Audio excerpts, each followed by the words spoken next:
नमस्कार बंधुरा सम्पास रान्नाघरे आपनादेर सकलके स्वागत। आज आबार एकटा रेसिपि निये आपनादेर काछे चले एलाम।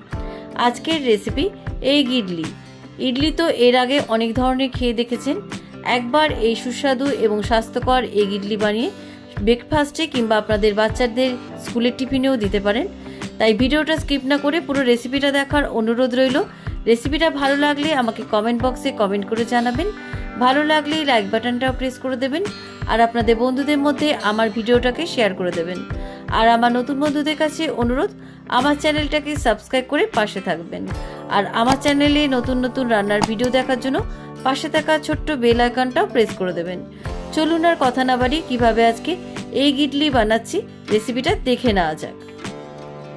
এগ ইডলি রান্না করার জন্য আমি এখানে 5টা হাঁসের ডিম নিয়েছি। আপনারা হাঁসের ডিমের পরিবর্তে পোলট্রি ডিমও নিতে পারেন।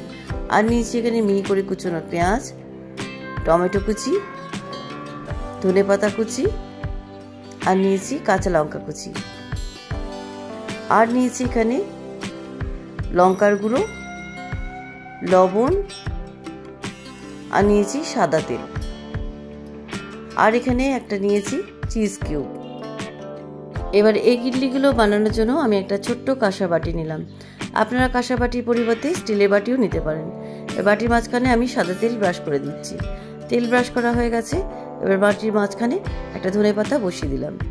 এরপর একটা হাঁসের ডিমকে ছুরি দিয়ে ফাটিয়ে আমি বাটির মাঝখানে দিয়ে দিলাম। খেয়াল রাখবেন কুসুমটা যেন ফেটে না যায়। ডিমটা দেওয়া হয়ে গেছে। একটা ডিমের খোসা পড়ে রয়েছে, তুলে ফেলে দিলাম। এবার ডিমের উপরে আমি অল্প একটু লবণ ছড়িয়ে দিলাম, অল্প একটু পেঁয়াজ কুচি ছড়িয়ে দিলাম, এরপরে অল্প একটু টমেটো কুচি ছড়িয়ে দিলাম, এরপরে অল্প একটু কাঁচা লঙ্কা দিয়ে দিলাম। ঝালটা আপনাদের স্বাদ অনুসারে দেবেন। এরপরে অল্প একটু ধনেপাতা কুচিও ছড়িয়ে দিলাম, অল্প একটু লঙ্কার গুঁড়ো দিয়ে দিলাম। এরপর ওপর থেকে একটু চিজ গ্রেট করে দিচ্ছি। একটা এগ ইডলি বানানোর জন্য আমার ডিম তৈরি। আরও একটা ডিম আমি একই পদ্ধতিতে বানিয়ে দেখাচ্ছি। প্রথমে বাটির মাঝখানে অয়েল ব্রাশ করে দিলাম। এরপর মাঝখানে একটা ধনেপাতা বসিয়ে দিলাম।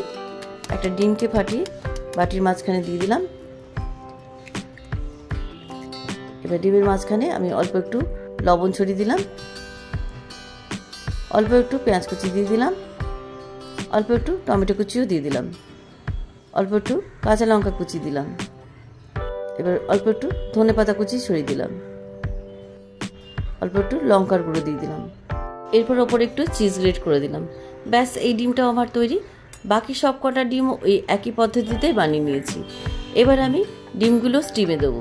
ডিমগুলো স্টিমে দেওয়ার জন্য গ্যাসে একটা ফ্রাই প্যান বসিয়ে দিলাম। ফ্রাই প্যানটা গরম হয়ে গেছে। এবার আমি ফ্রাই প্যানের মধ্যে জল দিয়ে দিলাম।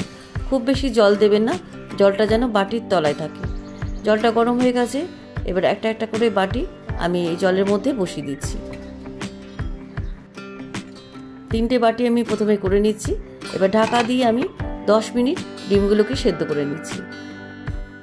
10 মিনিট পরে ফিরে এলাম। দেখুন ডিমগুলো সেদ্ধ হয়ে গেছে। এবার একটা একটা করে ডিম আমি সাঁড়াশি দিয়ে নামিয়ে নিচ্ছি।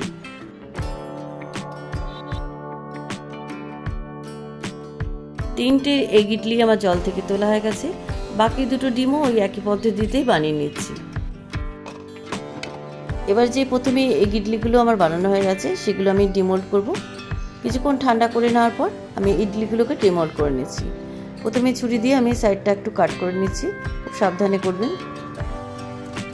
দেখুন কাট করা হয়ে গেছে। এবার একটা প্লেটের মধ্যে আমি বাটিটাকে উল্টে দিচ্ছি।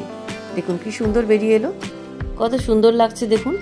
বাকি দুটো এগ ইডলি ওই একই পদ্ধতিতে ডিমোল্ড করে নিচ্ছি।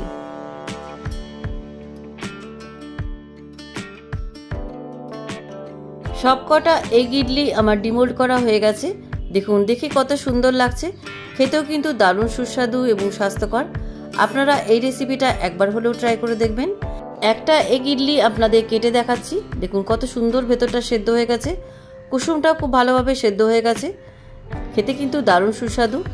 কেমন লাগলো আজকের এই এগ ইডলি রেসিপি?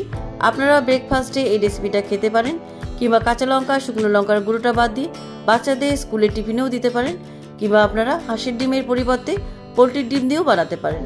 রেসিপিটা কেমন লাগলো আমাকে কমেন্ট বক্সে কমেন্ট করে জানাতে ভুলবেন না। ভালো লাগলে লাইক বাটনটা প্রেস করে দেবেন আর আপনাদের বন্ধুদের মধ্যে আমার ভিডিওটাকে শেয়ার করে দেবেন। আর আমার নতুন বন্ধুদের কাছে অনুরোধ, আমার চ্যানেলটাকে সাবস্ক্রাইব করে পাশে থাকবেন।